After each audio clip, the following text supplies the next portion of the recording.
Start. Hello friends, myself Mr. Parman Sahu, Assistant Professor, Department of Law, Sri Rawatpura Sarkar University, NID, Raipur. आज का हमारा विषय है सूर्यभेदी प्राणायाम, its method, benefits and precautions। हम सूर्यभेदी प्राणायाम को पढ़ेंगे हठ देविका के अनुसार। स्वामी स्वात्माराम जी ने दूसरे अध्याय में सूर्यभेदी प्राणायाम का वर्णन किया है। सबसे पहले सूर्यभेदी प्राणायाम के लिए हम किसी भी ध्यानात्मक आसन में बैठते हैं। वो ध्यानात्मक आसन अर्ध पद्मासन भी हो सकता है, पद्मासन भी हो सकता है, सिद्धासन भी हो सकता है, स्वस्तिकासन भी हो सकता है, सिद्ध योनि आसन भी हो सकता है। अर्थात साधक को या योगी को अपनी सुविधानुसार किसी भी ध्यानात्मक आसन में बैठना चाहिए। हम किसी भी ध्यानात्मक आसन में बैठते हैं। बैठने के बाद हम हमारे मेरुदंड को, कमर को, गले को, सिर को पूरी तरह से सीधा रखते हैं, पूरी तरह से स्ट्रेट रखते हैं।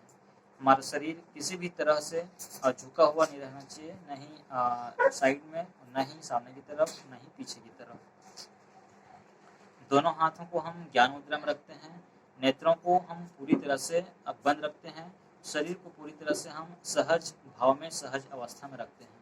हमारे शरीर में किसी भी प्रकार का तनाव नहीं होना चाहिए, किसी प्रकार का खिंचाव नहीं होना चाहिए, किसी प्रकार से एक्स्ट्रा एक्सप्रेशन हमारे शरीर पर, हमारे चेहरे पर नहीं होना चाहिए। शरीर को हम पूरी तरह से शिथिल करते हैं। दोनों हाथों को हम ज्ञान मुद्रा में रखते हैं। तत्पश्चात हम राइट हैंड की इंडेक्स फिंगर और मिडिल फिंगर को फोल्ड करके थंब के नीचे रखते हैं। लेफ्ट हैंड हमारा ज्ञान मुद्रा में ही रहता है। बॉडी को हम पूरी तरह से स्ट्रेट रखते हैं।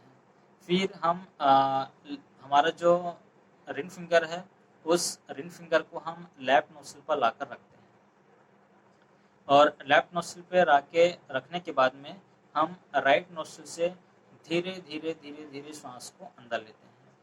श्वास अंदर लेने के बाद में उस श्वास को हम जितनी हमारी क्षमता है, जितनी देर तक हम आसानी से उसे अंदर रोक सकते हैं, हम उसे रोकते हैं, जिसे हम कुंभक कहते हैं। फिर रोकने के बाद जितनी हमारी क्षमता है उतना देर तक हम इसे रोकते हैं और उसके बाद धीरे धीरे इसे लेफ्ट नोस्ट्रिल से हम श्वास को बाहर निकालते हैं। अर्थात इसका ब्रीदिंग प्रोसेस राइट नोस्ट्रिल से श्वास धीरे धीरे अंदर लेना है, अपनी क्षमता अनुसार कुछ देर तक इसे रोकना है और धीरे धीरे लेफ्ट नोस्ट्रिल से श्वास को बाहर निकालना है।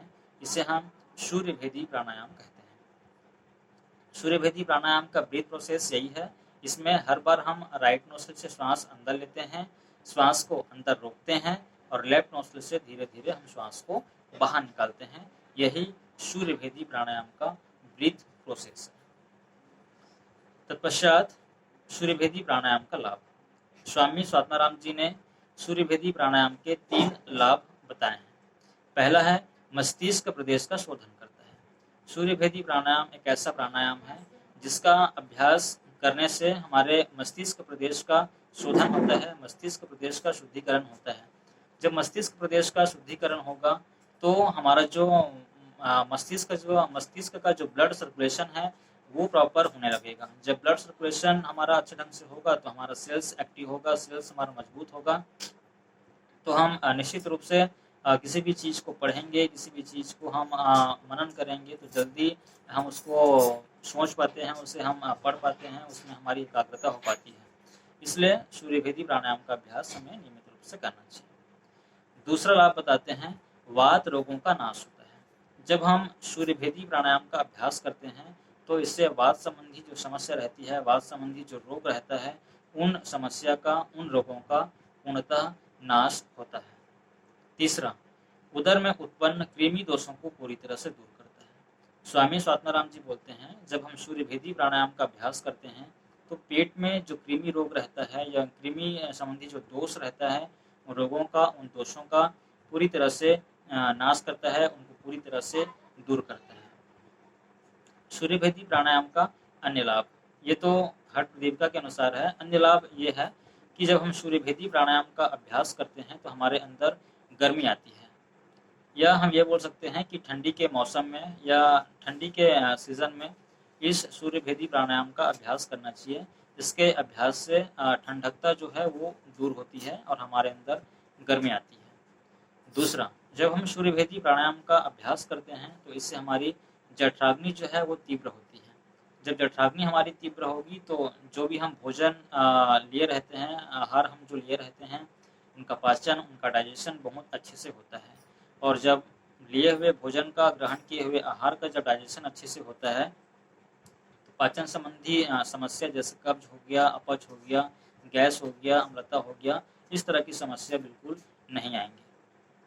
प्रिकॉशंस, सूर्यभेदी प्राणायाम के लिए प्रिकॉशंस। सबसे पहले ये है कि जिन्हें उच्च रक्तचाप है, जिन्हें हाई ब्लड प्रेशर की समस्या है, उन साधक को, उन योगी को सूर्यभेदी प्राणायाम का अभ्यास नहीं करना चाहिए। उनके लिए सूर्यभेदी प्राणायाम पूर्णतः वर्जित है।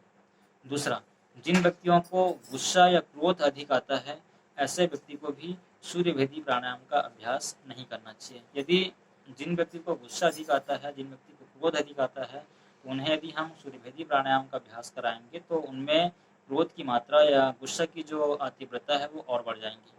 तो ऐसे व्यक्ति को सूर्यभेदी प्राणायाम का अभ्यास नहीं कराना चाहिए। जिन व्यक्तियों का बीपी लो है या जिनको निम्न रक्तचाप की लो ब्लड प्रेशर की समस्या है, उन्हें सूर्यभेदी प्राणायाम का अभ्यास करना चाहिए। तो ये है सूर्यभेदी प्राणायाम का मेथड, सूर्यभेदी प्राणायाम का बेनिफिट, सूर्यभेदी प्राणायाम का प्रिकॉशंस। और ये जो सूर्यभेदी प्राणायाम है, इनका वर्णन घेरण संहिता में महर्षि घेरण जी ने भी किया है और हठ रत्नावली में श्रीनिवास योगी जी भी ने किया है। Thank you.